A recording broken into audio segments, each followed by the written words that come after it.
Women who have influence and who have brains and make things happen and change things around them, that doesn't fit with the picture that the woman should be subservient. So if you make her, therefore, evil, then men can say, look what happens when you put a woman in charge.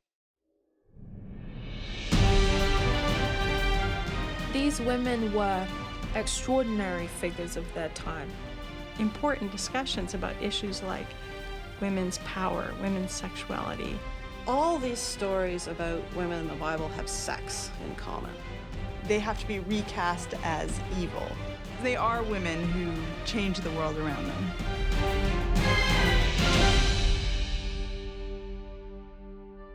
She won the throne in a beauty contest. But Esther is one beauty queen who earned her people's respect, even if it took centuries.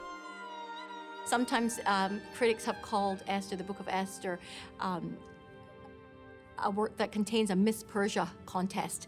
It's like a Donald Trump contest where somebody has to come and be the most beautiful sort of woman. Jews have celebrated Esther's story with the Festival of Purim. Some experts believe the story was actually written to explain the festival. It's traditionally a light-hearted affair, with celebrants dressing up as the characters in the story.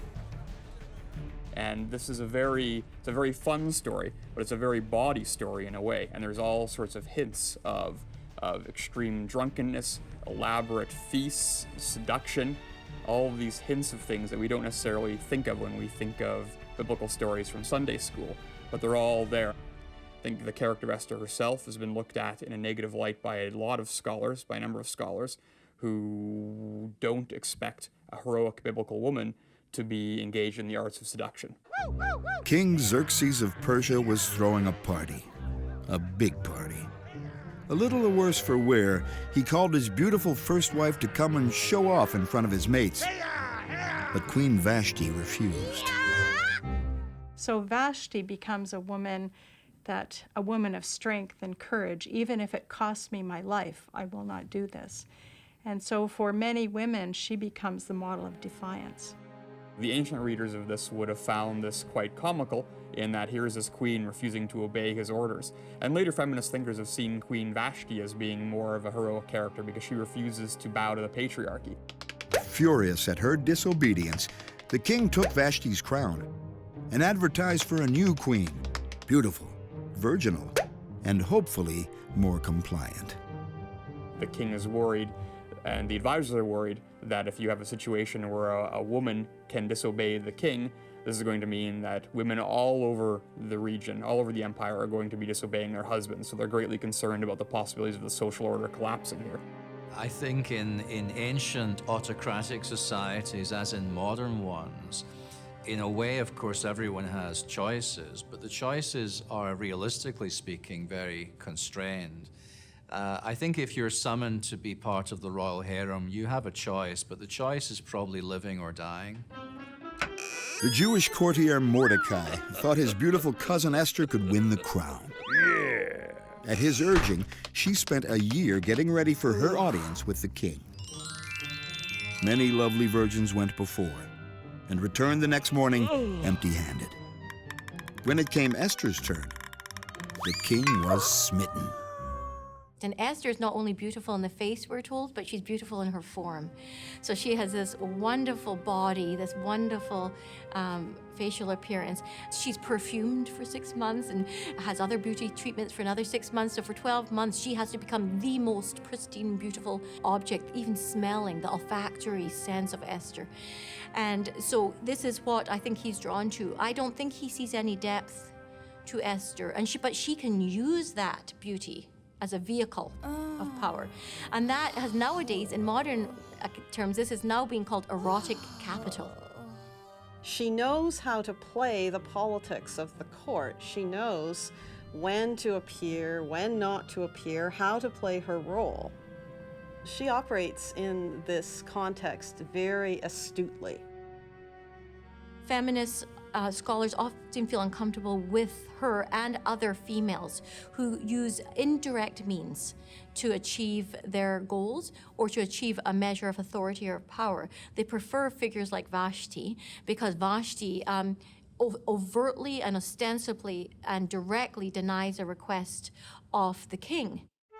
Besides being young and female, Esther was also disadvantaged as a foreigner. A young Jewish girl living in exile in Persia around 480 BC.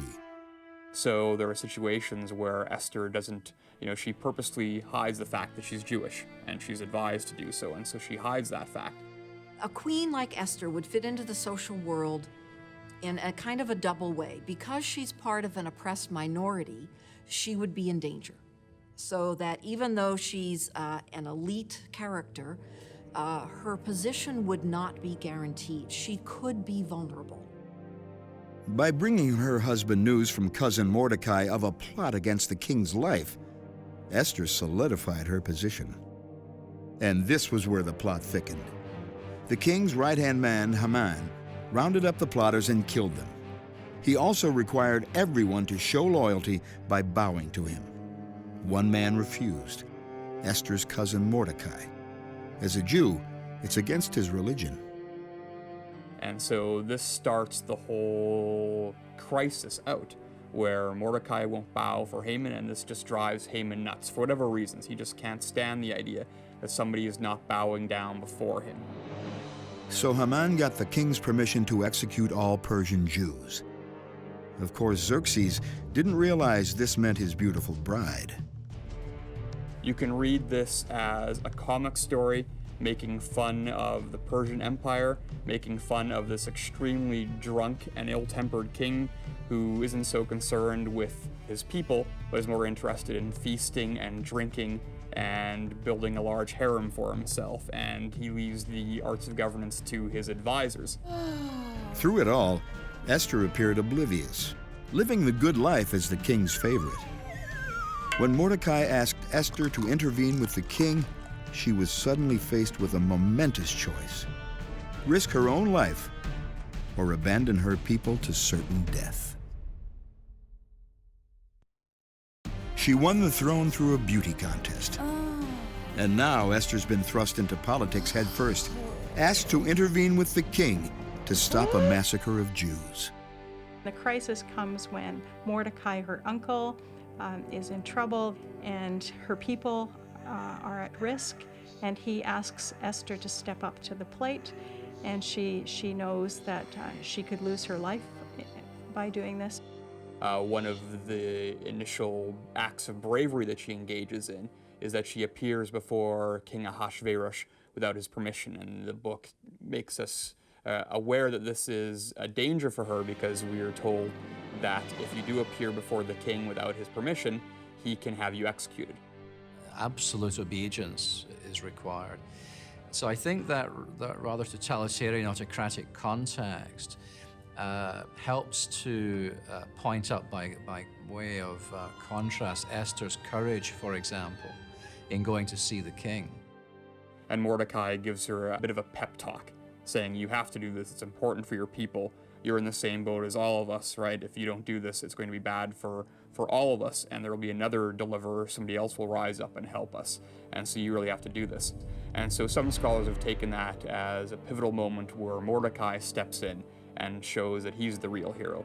But I think of this more as a literary situation. This builds suspense, this signals to us that what she's doing is heroic, that what she's doing is dangerous, and it provides us a sort of story of her internal thought process. Esther took her time, fasting for 3 days. Yes, I think what is very interesting about Esther is that she does have a legitimate fear. I think this is natural. This is what makes Esther human. This is why both male and female readers should come to the book of Esther and read it. She's not a one-dimensional character. Fasting is certainly part of Jewish worship, and the fasting that happens in the book of Esther is one of the few overtly religious things in the book. The book itself really thinks of God as being very much in the background, involved. So the fasting is significant, but it's very muted. It's a very quiet way of implying that these are religious people. Esther actually is thinking very clearly through the consequences of what can happen to her. She realizes that, like Vashti, she can also be executed, even for entering this inner court. And she wants to weigh the benefits and the costs of doing this. So it's almost as if she's undertaking a cost-benefit analysis. Is this something to do? On the third day, Esther dressed in her finery and went to see the king to invite him and Prime Minister Haman to a special banquet, at which she'll be asking a favor. At the beginning of Esther, Xerxes wants Vashti to come to a feast to be an object, to be gazed at. Well, actually, Esther gets the king to come to the feast. He becomes the object. She becomes the subject. So there's a reversal of roles at these feasts. And through her taking the role of overseer of this feast, then Xerxes' mind can be changed. So she fulfills actually what Vashti couldn't do. At one point, when Haman is favored by the king and invited to Esther's banquet, he goes home and tells everybody about his feats and about his honor and how everybody else praises him. And Jewish people will know that only a fool praises himself. And so there's also that anticipation in the audience that this guy is going to come to a sticky end pretty soon. After the banquet, the king was sleepless. Esther still hadn't told him what she wanted, and reviewing his records, the king discovered that he hadn't honored Mordecai for helping save his life. Esther prepared another banquet. What's she up to? Obviously, time is running out, and she then plays with time, which I think helps the audience to get more anxious. Another banquet, this one to honor Mordecai. The stage was set for Esther to make her move.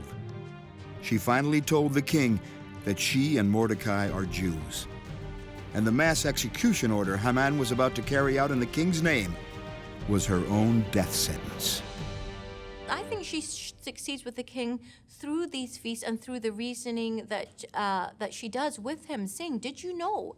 Introducing this information to him in a slow and careful way, taking her time to negotiate this complex social and power dynamic. And so she is able to slowly introduce information in order to accomplish this end. And when he realizes that Haman is there to destroy the people, he can take that information that is being shared in a conversational way, in a non-threatening social environment. And then in that position of power, she asks the question, and the king is willing to give her what she wants, and she asks for her people to be freed. Here's Esther, who could merely survive and could merely exist in the world as a beautiful being, as an object. And yet she is willing to come out of the closet, expose her Jewishness, expose her unique voice, and act as an agent for the Jewish people. After Esther's confession, the king stormed from the room. He must choose between his wife and his most trusted advisor. King Xerxes stormed out of the banquet, at which Queen Esther finally revealed her Jewishness. She had taken an enormous risk. She asks the king for a favor, which is to protect her people from destruction. And the king says, well, who would want to destroy your people? Well, it's that wicked Haman who's right over there. And the king gets upset and has to go out and collect himself out in the garden for a bit. And while he's doing that, Haman, who realizes that this can't possibly be good for him, throws himself on Esther's dining couch and begs for mercy. When the king re-entered the banquet, he saw Haman pleading with Esther for his life. If we can imagine Esther reclined on her dining couch, and Haman having thrown himself upon the couch somehow in close proximity to her, perhaps kneeling on the floor and draping himself across her. The king comes back in the room, and he sees Haman practically on top of his wife. So his first reaction is, what? He's trying to destroy her people, but first of all, he's going to try to rape my own wife right here in my own palace? So that doesn't signal good things for Haman. His act of supplication is misread by the king as an act of belligerence or aggression. And it's another one of these comic misunderstandings that occur in the story that drive the narrative.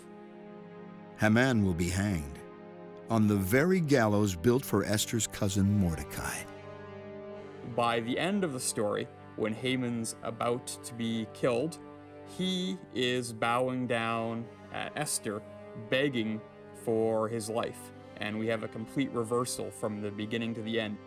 And this reversal had been engineered by Esther, the beauty queen with nerves of steel. You might say she is more Machiavellian. And from a feminist point of view, that shows intellectual strength and is just as equal a form of resistance as a direct confrontation. And in fact, insisting that a woman be able to directly confront a man is insisting that she use a masculine technique, which is confrontation. In a sense, she becomes the heroine because she's able to take advantage of her social position and get on the inside track with the powers that be to protect her people. And so we have all of these different elements of reversal that play out and make this a fun story. And the reader's aware of all of this as it's playing out, and that's sort of the fun tension that we have as readers, where we see how this is going to play out negatively for Haman, and we know how he's going to get his comeuppance. You know, she purposely hides the fact that she's Jewish, and she's advised to do so, and so she hides that fact. She sets up the situation to play out in a way that she wants to play it out, so she's kind of working behind the scenes, maybe perhaps lying, although I think deceit is maybe a better way of thinking of it. Of course, it's the appropriate retribution because Haman was planning to kill Mordecai, Esther's uncle, on a gallows that he had specially prepared. Haman is, of course, hung on that very gallows. Just one problem. By law, even the king could not rescind royal edicts. The order to massacre the Jews still stood. It's a very strange ending to the story where this king, who seems to have the power over everything, the power of life and death, but he doesn't have power over his own drunkenly issued edicts. So he has to issue another edict that will hopefully cancel that out. And in some ways, that's making fun of the Persian Empire's bureaucracy. It's also making fun at it's making fun in some ways of the powerlessness of this king, and there are hints of that throughout. King Xerxes gave the Jews permission to fight back and allowed powerful allies to help them. 75,000 people would be killed, including Prime Minister Haman's 10 sons. After the Holocaust, Esther's story of assimilation was seen in a new light. The story of Esther and its humor changes dramatically, I think, after World War II. You know, I think when an ancient person was reading this story and they get to the end of the story where it describes thousands of people being slaughtered, right, and the potential for murder on a mass level, I think this wouldn't have been taken too seriously in ancient times. I think this would have been seen as all part of a fun story. Nobody would have taken this seriously. This wouldn't have been really possible given the technologies of the time. But I think after various periods of real oppression that Jews have felt, this story takes on more somber tones. And I think especially in theology post-Holocaust, a story about the potential genocide of the Jews has less humor in it than it would have in ancient times. When we talk about a post-Holocaust audience, that means us non-Jews as well as Jewish readers must read that story with horror and danger. After the Holocaust, Esther's assimilation and complicity in her objectification became more readily understandable as survival techniques. Esther uses her sexuality in the way that she was meant to do. She can use the erotic power she has as a form of cultural capital, and instead of using it in a way that's humiliating or derogatory, she uses it as a vehicle to communicate truth about her people and to save her people.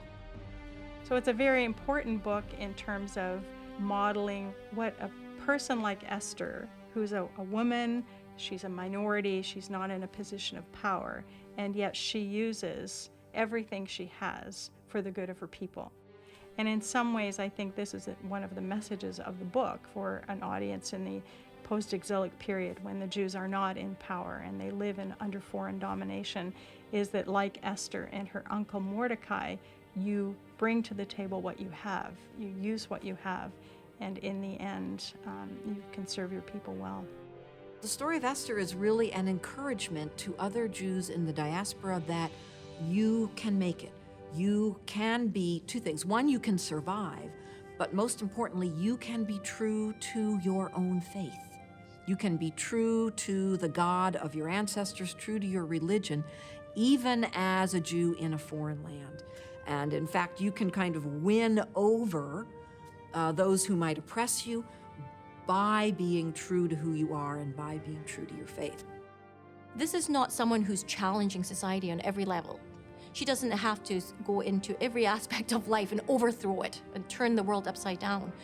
So she is like the everyday woman in modern society nowadays, who in her own way can contribute to the good of society, who can use her virtue, her courage, her intelligence to negotiate very complex male-dominated structures in order to assert the truth and to bring the faithful throughout history and to move them throughout history.